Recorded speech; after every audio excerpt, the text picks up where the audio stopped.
Salut à tous, c'est Santo de Communauté Android et aujourd'hui je vais vous parler du Minix Neo X5. C'est parti.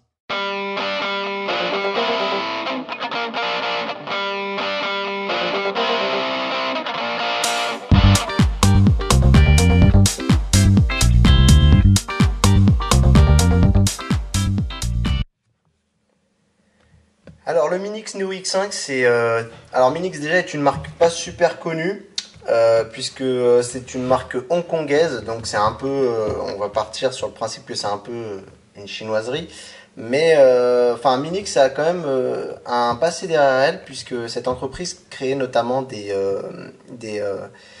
mini cartes mères, des cartes mères plus petites que les formats qu'on connaît standard sur les PC, et qui étaient notamment dédiées pour la fabrication de PC en Media Center, qu'on mettait en dessous de nos télés ou des choses comme ça. Donc voilà, aujourd'hui Minix s'est lancé dans le boîtier pour Android. Alors le Minix Neo X5, Minix le vend comme un mini PC ordinateur, de l'expression ici Next Generation Computing. Donc vraiment, eux ils voient ça comme un mini PC vraiment, hein, mais nous notamment, enfin pour ma part, moi je l'ai détourné de manière à ce que je l'utilise sur ma télé pour rendre ma télé plus smart, et donc voilà. Elle offre de nombreux avantages et on va le regarder tout de suite ensemble. Donc on a un packaging qui est vraiment assez complet. Puisque bon bah on n'a pas un truc super planqué, je veux pas assumer ce que j'ai, c'est une copie, pas une copie, voilà, puisque vous l'aurez remarqué sur le boîtier, le design ressemble pas mal à une Apple TV. Donc voilà, mais eux, tout va bien, je pense qu'ils n'ont pas eu de soucis à ce niveau-là avec Apple, et donc du coup au final, donc ici on a le modèle, on a une boîte assez travaillée, on a vraiment un produit, j'ai envie de dire qu'on a l'impression que c'est un produit qu'on pourra retrouver très facilement sur nos étalages. Et donc on a les grandes specs de base ici en bas avec du HDMI 1.4. On a du Wi-Fi, Wi-Fi N, du Full HD 1080p, 1 Go de RAM, du Bluetooth et du Wi-Fi Internet hotspot. Ça veut un peu rien dire, mais bon voilà, c'est pour dire que on peut diffuser du réseau avec ce boîtier. Euh, En gros, l'idée, c'est de bien montrer que bah, le N, c'est une norme qui est assez rapide pour le Wi-Fi, même si aujourd'hui, on a le AC qui pointe le bout de son nez.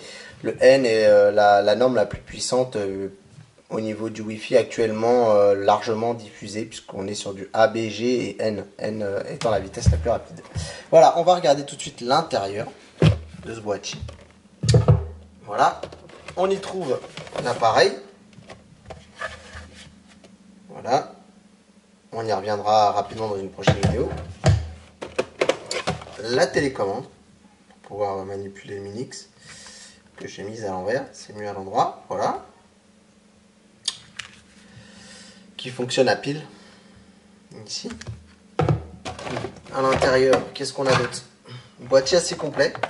On a le secteur, ici, donc avec une prise française, hein. Voilà. Ici là, tac, je vous ai refait le point, avec une prise propriétaire. Donc malheureusement, il faudra bien penser à, voilà, c'est une prise propriétaire, ce n'est pas du micro USB pour alimenter, mais bon, c'est dédié à rester à la maison, hein. C'est pas, enfin, quand vous le trimballez avec la boîte, vous voyez que la boîte elle est déjà assez compacte, c'est plutôt pas mal. On a ici le câble OTG qui pourra être utile sur notre Minix. Voilà, ici. Tac. On a le câble micro USB